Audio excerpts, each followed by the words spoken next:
after an hour and a half of driving and riding in the dark and the cold. And when I got here, I was frozen.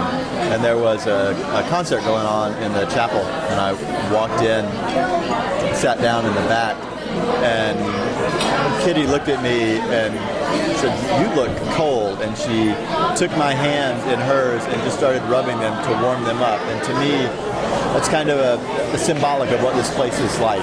Stony Point will warm you up. And that's why I keep coming back.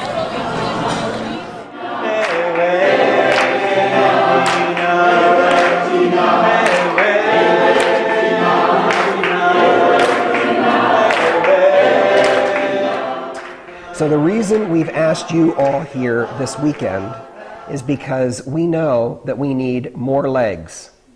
If you've come for a conference where people will inspire you and then you go home and go back to your regular lives, you've come to the wrong place. I think every day, it's not, again, an issue about nonviolence, it's an issue of discerning evil.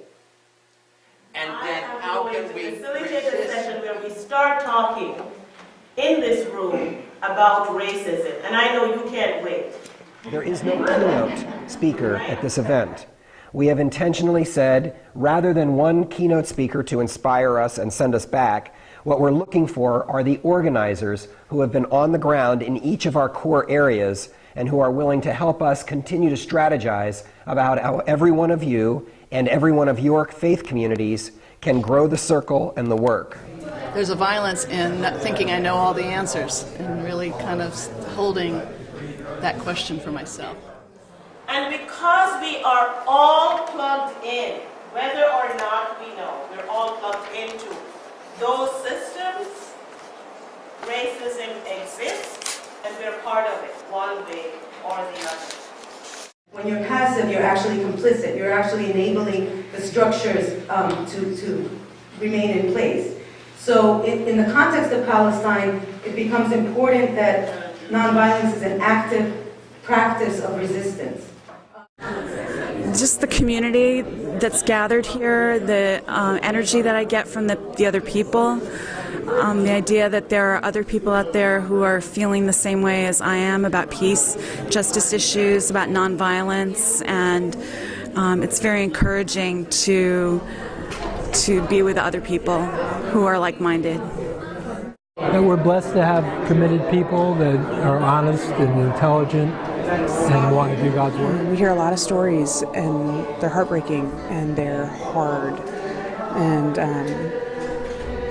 there's a lot of hope, there's a lot of joy,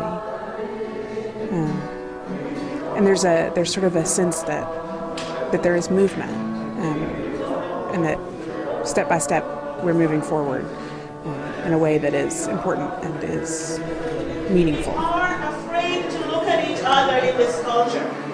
We've been told to look away. So that's our agenda, folks. We've invited you to work for the next 2.5 days, and we hope that this is orientation for the real work that begins as you leave here and go elsewhere. So nonviolence constitutes a tool. I feel affirmed, energized. I'm looking forward to going out into the world to act. I hope I have the courage to do that.